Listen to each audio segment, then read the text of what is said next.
Ocupação é uma necessidade social.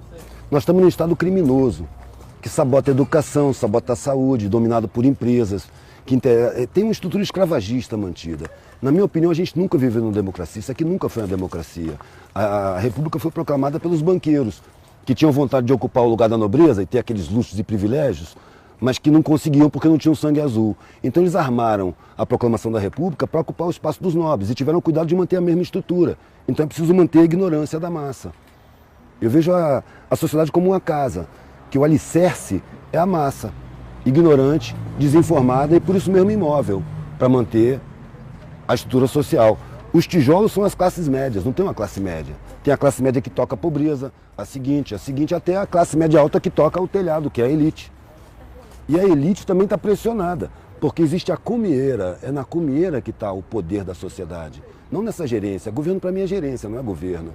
Eu não reconhecia o PT como governo, era um capataz mais camarada, que jogava os colchonetes para o povo, deixava cair umas migalhas, só que eles não estavam preparados ou não tinham consciência do que as pessoas que não têm nada são capazes de fazer com migalhas.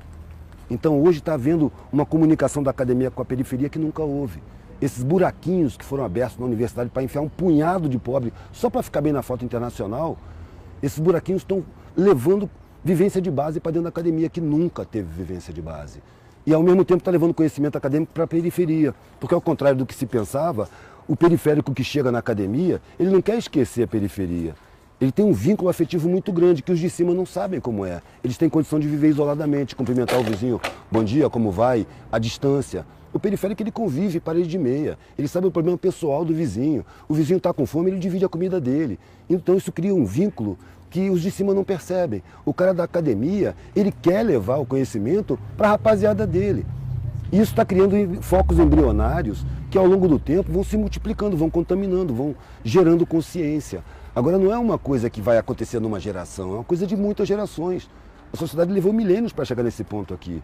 As pessoas que querem mudar o mundo invariavelmente desistem, porque elas querem mudar o mundo para si. Eu quero ver um mundo justo. Eu sei que eu não vou ver o mundo justo, mas se eu não viver na função de buscar um mundo menos injusto, minha vida não tem sentido. Então a parada é essa, tem que ocupar tudo. Tem que ocupar todos os espaços, porque todos os espaços estão negados para a maioria. E é a maioria que banca. Se você prestar atenção na sociedade, é a parte de baixo que faz tudo. Quem é que planta tudo que se come? É mão pobre. Quem é que costura todas as roupas que se veste, de marca ou não? Mão pobre. Quem é que bota a calçada? Quem é que bota os tijolos um em cima do outro? Quem permite que a universidade funcione? É tudo pobre. Quem recolhe o lixo? Quem cata os feridos e leva para o hospital? Quem recebe no hospital? É tudo pobre. Então os pobres são a base da sociedade. Quem é que liga as máquinas? São os pobres. Aí você pega o sistema tributário. Quem é que financia o Estado? A massa tributária sai do consumo. Então o pobre financia o Estado. Os pobres eles constroem, eles botam para funcionar, eles mantêm, reparam, eles sustentam o Estado. E, no entanto, são enganados, são inferiorizados, são sabotados, têm seus direitos humanos negados, seus direitos fundamentais, sabe? Então, são colocados em uso, como se fossem animais. É ali que precisa tomar consciência, porque é ali que está a força da sociedade. Só que está inconsciente. Para isso se nega a instrução, se nega a educação, como no sistema escravagista. O escravo não pode saber ler, não pode ter instrução, porque senão ele se esclarece e se revolta. É isso que acontece, na minha visão. A parte mais importante da comunicação é o receptor. Então não adianta eu chegar lá e falar em paradigma. Sabe? Não adianta eu falar academês. O academês foi formulado para servir de cerca de arame farpado para o conhecimento não alcançar a maioria, para não dar acesso.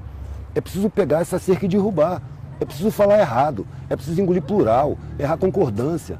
É fácil falar. O Einstein já dizia, se você não consegue falar para sua avó o que você acabou de aprender, então você não entendeu direito. Você tem que falar a língua do ignorante, porque ele foi ignorantizado. Quando eu estou diante de um cara desdentado, analfabeto, eu não estou diante do inferior, eu estou diante de uma vítima de crime social. A sociedade é criminosa. Então, se eu tive meus direitos respeitados, eu tenho uma dívida com essa galera, eu não tenho superioridade. Eu tenho uma responsabilidade a mais, eu tenho que ser mais tolerante, eu tenho que aprender a falar a língua dele para mostrar para ele que ele não é inferior porra nenhuma. Isso é uma grande mentira. Ele é a base da sociedade. E é o mais forte de todos. Porque o patrão, se ele perder os empregados, arrisca ele não saber fritar um ovo. Quem faz tudo são os empregados. Quem trabalha com dificuldade se fortalece, supera dificuldades. Quem tem muita facilidade não supera dificuldade, precisa de alguém para superar para ele. Por isso a dependência dos de cima para os de baixo. Eles dependem dos de baixo. E aí, tem que inferiorizar, para os de baixo não ter consciência. Eu fico pensando assim, que moral tem um cara que paga uma pessoa uma grana que ele jamais aceitaria para fazer o que essa pessoa vai fazer? E, no entanto, isso é lugar comum.